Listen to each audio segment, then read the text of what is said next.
en mon âme et conscience, sachant que je n'ai pas l'inventaire à faire, je n'ai que des services à proposer au peuple congolais. Pour n'avoir participé ni au gouvernement passé, ni au système Sassou Nguesso, je le dis très honnêtement, je me mets en réserve pour la vie. Au mois de mars, vous avez un visa? Il vous laisse rentrer ou pas? Vous y serez ou vous n'y serez pas? Je viens de trancher la question. Je me mets en réserve pour la République. Ça veut dire que je ne suis pas tranquille. Merde. Ça se comprend. Je ne vais pas me satisfaire de cette situation pour dire j'ai participé à une élection. Il faut participer à une élection pour apporter une valeur ajoutée.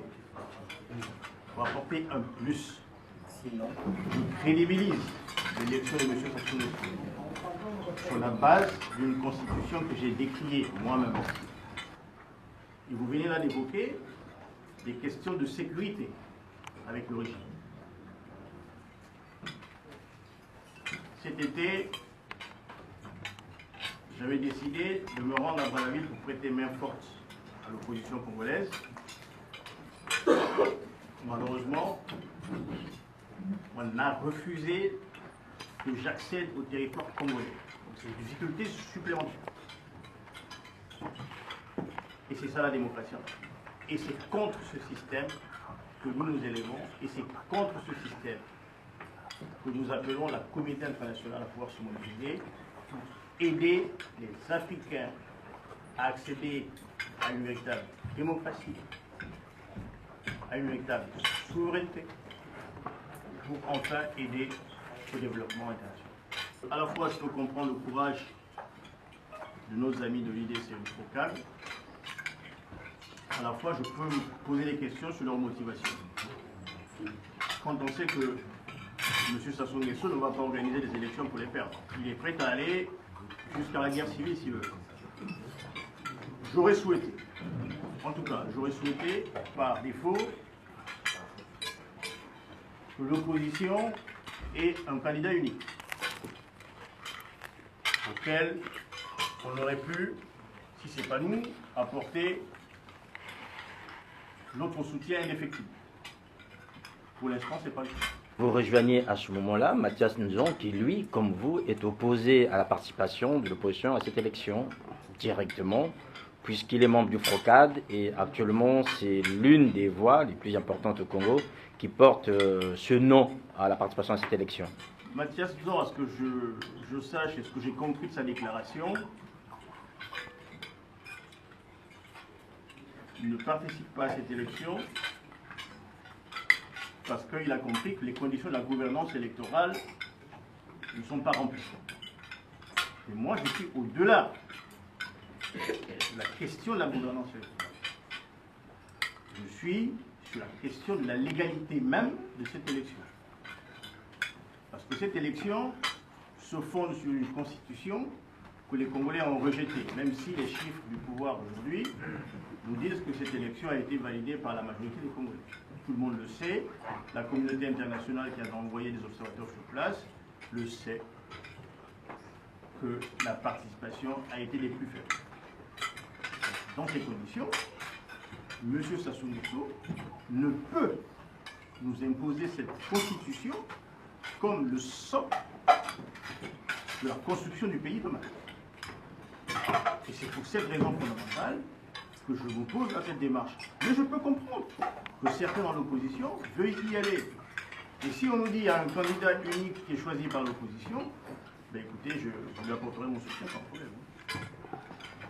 Ça va être beaucoup le soutien de M. Guillaume, une congolaise guinéenne, parce que je suis une mère. Le sang qui a coulé au pays, vous savez, c'est vraiment très émouvant et ça fait très mal. Aujourd'hui, nous voulons vraiment que ça prenne fin. Une question, Président, soyez franc avec moi parce que vous savez que je dis ça. Dites-moi aujourd'hui, et dites aux Congolais, est-ce que M. Sassou, avec tout ce qui s'est passé, constitution, référendum, est-ce qu'il est président pour vous ou pas? Soyez franc. Est-ce qu'un seul instant, vous m'avez entendu dire président Sassou Nguesso? J'ai dit M. Sassou Nguesso. Merci de me Merci. Alors, Freddy Nsondé, le maire adjoint à Corporation et soutien du président Marcel. Ma question consiste un peu à savoir, vous avez parlé du bien fondé que vous souhaitez apporter pour le Congo. Et si jamais, au lendemain de cette élection, il s'avérait qu'il y a un gouvernement d'union nationale, vous proposerez, par exemple, le président Sassou Nguesso, puisque à tous les coups, c'est lui qui gagne l'union. Si vous êtes sollicité pour participer à ce gouvernement, dans le but, bien sûr, d'aider les compatriotes congolais, quel serait votre positionnement? Et voilà. Un gouvernement d'union nationale, sur quelle base? Je veux bien qu'il y ait un gouvernement d'union nationale. En ce moment-là, le consensus aurait voulu que, constatant le fait que la Constitution ait été massivement rejetée, constatant l'opposition du peuple congolais à la démarche de changement constitutionnel, la sagesse aurait demandé à M. Sassou d'appeler la classe politique autour d'une table pour aller, je ne suis pas fermé, vers une grande coalition qui gouverne de façon provisoire le pays, ce qu'on peut appeler un gouvernement intérimaire, un régime intérimaire, sur 1 an, 2 ans, le temps de préparer les conditions optimales à l'organisation d'une élection crédible, transparente, valable, y compris aux yeux de l'opinion internationale. Mais si après coup, il a fini son coup d'État constitutionnel, il nous appelle au gouvernement, j'ai bien peur qu'on soit encore en décalage avec ce que nous prenons. Mais attention, si c'est un appel qui intervient parce que le pays est coupé en deux, et qu'en ce moment-là, il faut aller coudre les morceaux d'étoffe, la question serait revue et en accord avec tous ceux qui sont dans la même démarche que moi, on peut apporter notre aide au pays. Et c'est pour ça que j'ai dit que nous restons en réserve pour la République. Mais si c'est le président Sassou qui gagne ces élections, comme ils aiment l'appeler, et qui nous appelle au gouvernement, c'est problématique. La question qu'on se pose actuellement, c'est de savoir si l'opposition aujourd'hui est encore crédible. Bien, vous venez de dire tout à l'heure que, quel que soit ce qui va se passer, Sassou a déjà plus ou moins coupé les cartes et on va aux élections le 20 mars, tout est déjà joué. Donc les rapports de force sont en quelque sorte en la faveur aujourd'hui du gouvernement en place. Bien. Je pense que l'opposition s'est fait manipuler à plusieurs fois. Le discours de Sibiti, l'opposition s'est déplacée pour cela. La Constitution, le référendum, les gens ont été votés, malgré l'insurrection d'une partie du peuple. Demain, les élections le 20 mars, tout est fait et les élections vont se passer. Et moi, je sais comment ça se passe parce que j'ai assisté aux élections quelque part, je sais comment ça se passe. Les observateurs internationaux qui viennent, on sait comment ils sont manipulés. Donc, ce qui est certain, ça se passera. Alors, le problème, c'est de voir ex post. Qu'est-ce qu'on doit faire? Est-ce que les rapports de force sont là? Est-ce qu'il faut prendre les armes? Parce qu'on ne veut pas accepter. Est-ce qu'il faut prendre les armes? La question est là. Mais, prenons les armes, on voit comment est-ce que Sassou a ficelé l'armée. Il n'y a pas d'officier aujourd'hui qui peut se dire, moi, je suis citoyen, militaire, je défends mon pays. Il n'y en a pas. Donc les rapports de force du point de vue militaire, il n'y en a pas. Qu'est-ce qu'on va faire? c'est parce que je veux rassembler que je ne vais pas à la compétition qui s'ouvre illégalement le 20. Je veux rassembler le peuple qui pleure et qui implore le changement. Si demain, les conditions sont réunies pour qu'on participe à une élection loyale, légale, mais il n'y a pas de raison de cliver le peuple. Il n'y a pas de raison de cliver la classe politique. Le rassemblement s'impose. Mais le rassemblement avec qui? Parce qu'on a l'impression qu'être ministre aujourd'hui, être préfet aujourd'hui, passe par la violence. Parce que quand vous regardez bien l'aéropage politique, est-ce qu'on peut, dans un pays comme la France, accepter que le directeur de la police nationale aille faire des razzias dans les quartiers, dans les arrondissements, dans les villes, et aille les enfermer chez lui parce qu'il a un complexe pénitentiaire chez lui? Mais c'est pas un shérif. Au Congo, ça se passe comme ça. Mais est-ce que ces gens-là n'ont pas pour première vocation de se justifier que plutôt de continuer à terroriser les peuples en leur donnant un chèque en blanc dans le rassemblement? Le rassemblement, il se fera par le bas, par le peuple. Merci, bon appétit.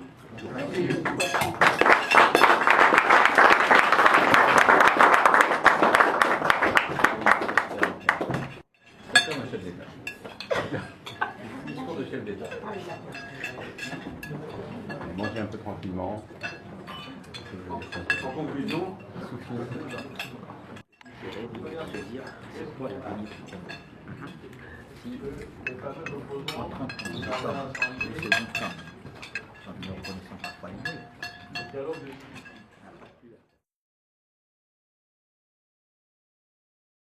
Mais pourquoi donc insister sur cette voie de candidature? EPAX n'ont pas réunifié, avec beaucoup moins de chances de réussir, et donc plus de chances d'ancrer le pays dans une crise permanente. Moi, je fais le choix inverse. Je dis au peuple congolais, je comprends votre soif de liberté, je conçois votre soif de paix, et je comprends votre envie de vous débarrasser du système. Écoutez, c'est à vous de faire le choix, qui est du système, qui ne l'est pas. Moi, je vous propose mes services et je me mets en réserve pour eux. Depuis que j'œuvre pour le changement, la plupart de mes prédictions sont en train de se réaliser. J'avais dit à l'opposition, ayons un seul centre de commandement. Et pourtant, ils ne nous suivent pas. Vos collègues ne nous suivent pas. Alors aujourd'hui, allez-vous assister? Vous allez laisser passer les trains? C'est pour cette raison que j'ai choisi d'exprimer ma différence.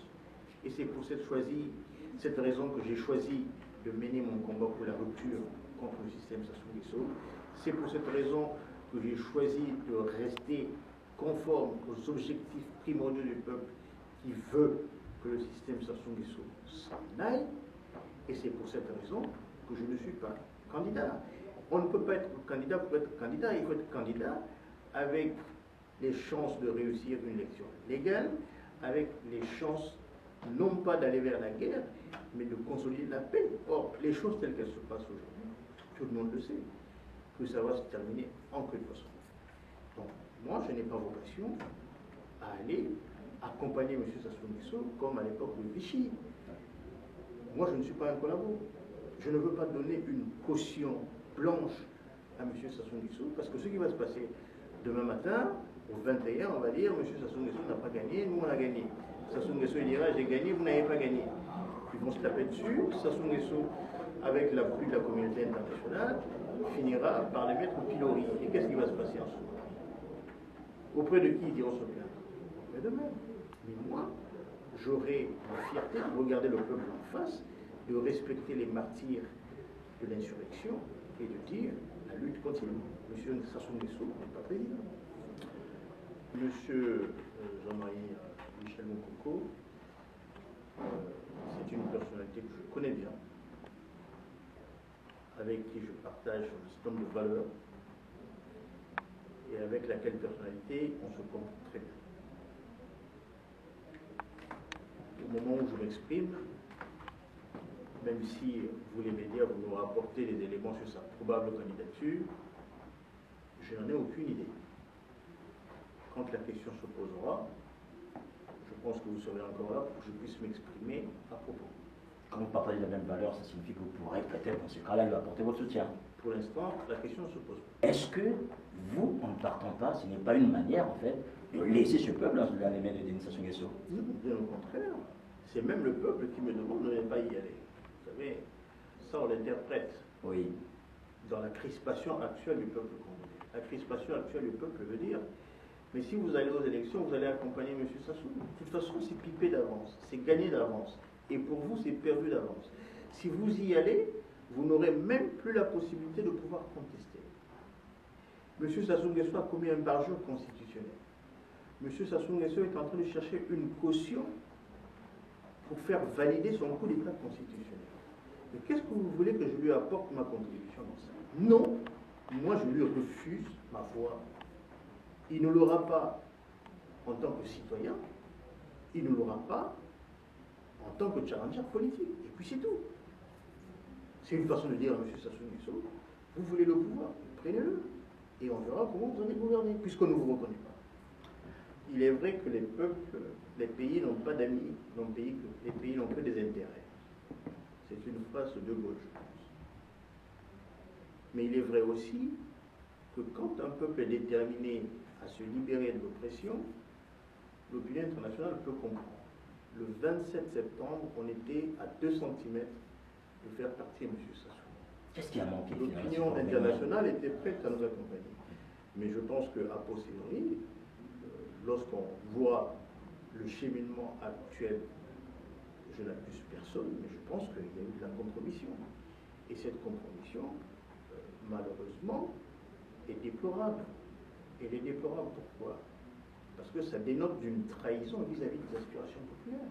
Parce que tous ces Congolais qui sont mobilisés, près d'1,5 million Congolais dans les rues de Brazzaville pour dire non à la révision constitutionnelle, donc opposer un non-recevoir à M. Sassou Nguesso par rapport à sa demande de vouloir enfin accéder pour la 3e fois au suffrage des Congolais.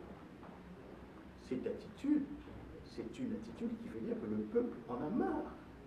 Sa volonté de prescrire en lettres d'or la rupture. Mais les hommes politiques n'ont pas suivi. La preuve, le peuple reste dans la soif de changer. Les hommes politiques dans la soif de retrouver des statuts perdus. Et ça, je comprends. Je dis à la communauté internationale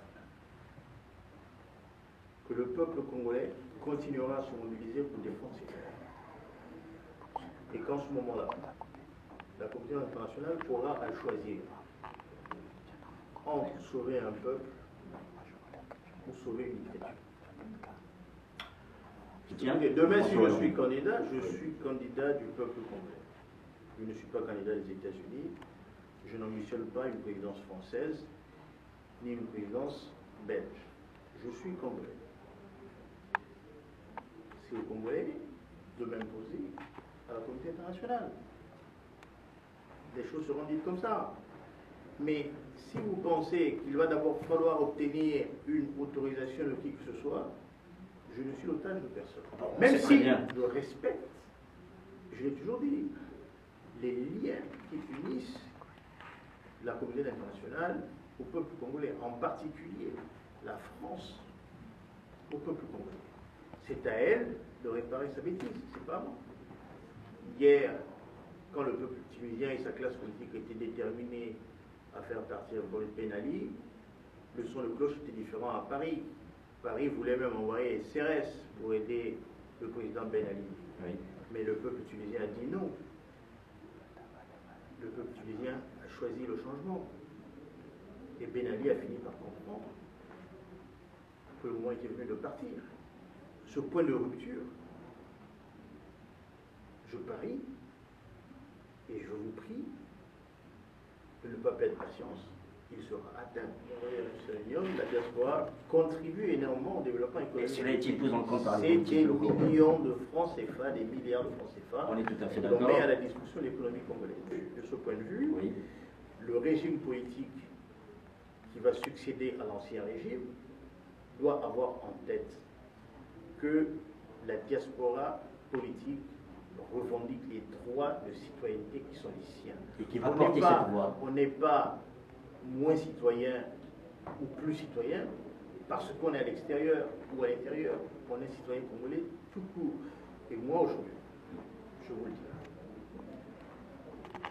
je comprends l'exaspération des Congolais de la diaspora. Et la diaspora, on a tendance à penser que c'est uniquement la France. Non. Moi, j'ai sillonné l'Afrique, noire et blanche, les États-Unis, le Canada. Il y a plein de Congolais partout qui n'espèrent qu'une seule chose, que ça change au pays. Et moi, j'appelle tous ces Congolais à taire leurs égos, à taire leurs différences, à se rassembler. Et d'ailleurs, je vais œuvrer pour la tenue dans les jours prochains d'un forum de la diaspora pour enfin commencer à penser à la restructuration post-20 mars. Comment créer les conditions permissives pour un réel changement dans le pays? Comment créer les conditions permissives pour la rupture avec un système qui nous a fait tant de mal? Je tends la main à tous ceux qui se disent hommes politiques dans la diaspora pour qu'on se retrouve, qu'on se regarde et qu'on mette les stratégies sur table, qu'on abatte les cartes pour enfin aider le pays à se sortir de ce mauvais. Vous savez, il n'y a pas que le régime de Brazzaville qui considère la diaspora comme quelque chose de rien, et y compris dans l'opposition. Dans l'opposition congolaise, ça, je n'ai pas honte à le dire. Lorsque se tient la convention, moi j'ai un parti politique qui participe aux travaux, mais beaucoup dans la diaspora sont surpris de savoir que l'opposition congolaise est en convention, alors que ça ne coûte rien à l'opposition d'envoyer une lettre officielle. Aujourd'hui, les moyens de communication sont facilités avec le net pour dire on tient une convention. Est-ce qu'au niveau de la diaspora, vous avez des délégués à envoyer pour qu'on discute ensemble de l'avenir du pays? Ça, ils ne le font pas. Mais j'aimerais dire aussi à cette opposition, malgré tout le respect que j'ai pour eux, nous, dans la diaspora, nous ne sommes pas des supplétifs de cette opposition. Moi, je ne soutiens pas un club des has-been. Moi, je soutiens un club de compatriotes qui veulent apporter un changement. Je n'apporte pas une caution à un club d'anciens ministres qui ne veut que récupérer un positionnement perdu. Je veux que ces compatriotes qui veulent apporter leur contribution au changement acceptent aussi la condition des Congolais de l'extérieur, mais qu'ils intègrent aussi dans leur réflexion les démarches qui sont les nôtres. Lorsque il y a des opposants qui sont à l'extérieur, qui s'expriment, je suis désolé, ils prennent le même capital risque que ceux qui sont à l'intérieur. On peut venir m'exécuter, d'ailleurs j'ai déjà fait l'objet d'une tentative d'assassinat il y a des années en arrière. Pourquoi? Je ne suis pas un dealer. Je m'oppose à un système qui ne convient pas à une nation entière. Donc je prends les mêmes risques que ceux qui sont à l'intérieur du pays. Donc on ne peut pas minimiser le travail qui est le nôtre à l'extérieur. Et c'est pour ça que cette diaspora, il faut la replacer dans sa juste considération et à sa juste place. Pourquoi voulez-vous que le Congolais de l'extérieur ne puisse voter alors qu'il est citoyen? Et sur ces personnes revendiquent ce vote des Congolais de l'extérieur. Écoutez, moi je le revendique. Je demande à ce que le Congolais de la diaspora soit pris dans son entité comme un citoyen à part entière et qu'on lui donne les droits qui sont les siens. Ben, je vais vous dire, pendant cet été, on a eu des problèmes autour de la Constitution. Je suis à l'extérieur, je suis mobilisé, j'ai apporté ma participation, j'ai apporté mon concours pour aider ceux des opposants qui étaient en situation difficile. Est-ce que c'est ça, être un donneur de leçons? ou alors c'est être un acteur à part entière de la politique congolaise. Moi, je ne me considère pas comme un membre de l'opposition, je suis un acteur à part entière. Vous trouvez normal qu'une opposition congolaise aille dans le combat sans feuille de route? Vous trouvez normal que l'opposition congolaise aille dans le combat sans porte-parole? Vous trouvez normal que l'opposition congolaise aille dans le combat sans avoir à tenir compte des avis des uns et des autres, fût-il à l'étranger? Mais nous sommes dans le même moule, celui pour le changement. Nous sommes des acteurs qui regardent dans la même direction. L'objectif, c'est mettre hors d'état de nuire un système qui nous avilit. Si l'objectif est celui-là, il faut qu'on soit complémentaires. Mais moi, je me refuse d'être un supplétif. Non, je ne suis pas un supplétif. Je suis un membre de l'opposition à part entière. Vous, le travail de presse que vous faites dans la diaspora, c'est un travail qui apporte également son grain positif dans la lutte pour le changement. Donc il est hors de question que votre travail soit minimisé. Écoutez, c'est ça que je demande au peuple congolais de ne pas baisser la flamme de l'espoir pour le changement. Parce que, heureusement,